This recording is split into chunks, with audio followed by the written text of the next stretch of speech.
25 अक्टूबर 1963 का दिन था। जमात इस्लामी का इज्तिमा लाहौर भाटी गेट में होना था। हुकूमत वक्त ने लाउड स्पीकर के इस्तेमाल पर पाबंदी लगा दी। इस फैसले के खिलाफ अपील की गई, मगर इसे मुस्तरद कर दिया गया।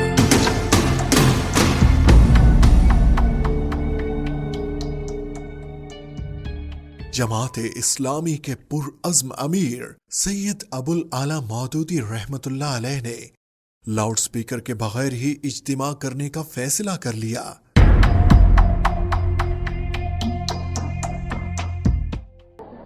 पहुंच गया सब लोगों तक।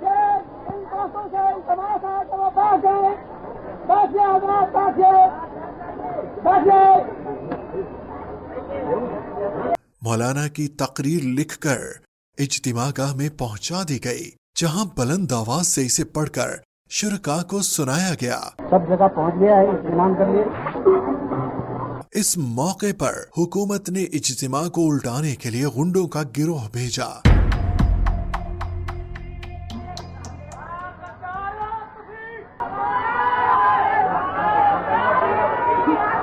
आप सब लोग खामोश हैं, सब बिल्कुल खामोश हैं।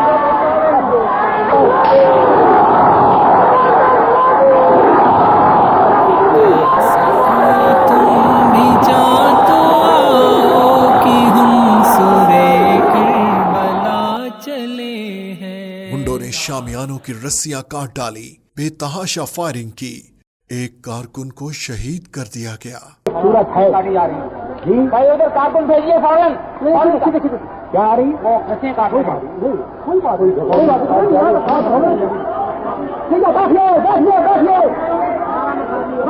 बिल्कुल सब्र से।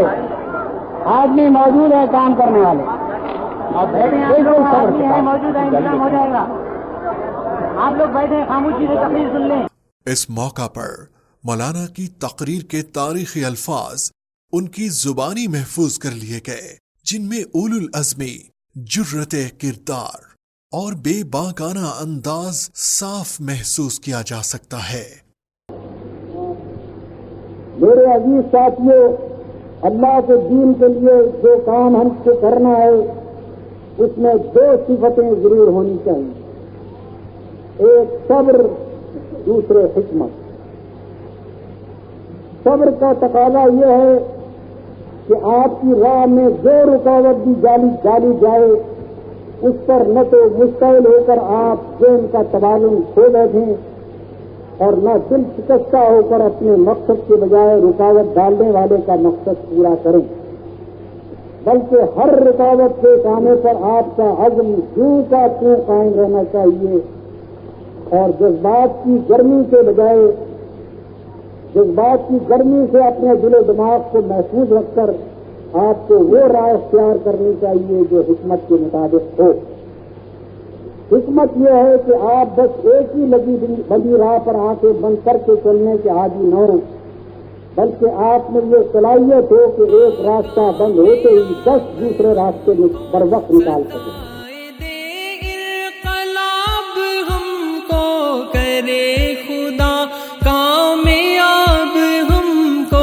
कफन है बांधे हुए सरों पर, लबों पे लेकर दुआ चले हैं। कफन है बांधे हुए सरों पर, लबों पे। जिस शख्स में हिकमत नहीं होती वो एक राह को बंद पाकर बैठ जाता है और इसके साथ अगर वो बेसब्र भी हो तो फिर या तो उस रुकावट से अपना सर फोड़ लेता है या रवि से ही भाग आ जाता है।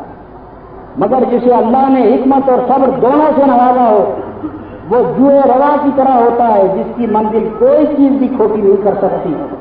चट्टानें मुंह देखती रह जाती हैं और दरिया किसी और तरफ से अपनी मंजिल की तरफ बह निकलता है।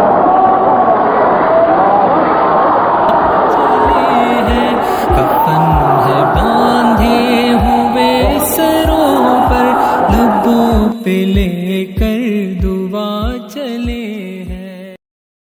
हमारे लिए अपना पैगाम पहुंचाने اور اپنی دعوت کو پھیلانے کی بس یہی ایک صورت نہیں ہے کہ ہم جلسوں میں تقریریں کریں اور ہزاروں آدمی انہیں سنیں. بلا شبہ یہ بھی اس کام کی ایک صورت ہے، لیکن اگر اسے ہمارے لیے بند کر دیا گیا ہے تو کوئی مذائقہ نہیں. آپ 3-3 4-4 آدمیوں کے وفود کی شکل اختیار کر لیں اور پورے شہر لاہور میں پھیل جائیں. گھر گھر اور دکان دکان اور مسجد مسجد جائیے، فردن فردن لوگوں سے ملیے، ایک ایک شخص کو بتائیے کہ جماعت اسلامی کیا ہے. سب لوگ جاؤ ادھر، سب لوگ ادھر جاؤ. ایک ایک شخص کو بتائیے کہ جماعت اسلامی کیا ہے، اس کا نظام کیا ہے، اس کا مقصد کیا ہے، وہ کن چیزوں کی اصلاح کرنا چاہتی ہے اور کن بھلائیوں کو قائم کرنا چاہتی ہے. اس تبلیغ سے جو لوگ بھی متاثر ہوں ان کو متفقین میں شامل ہونے کی دعوت دیجیے.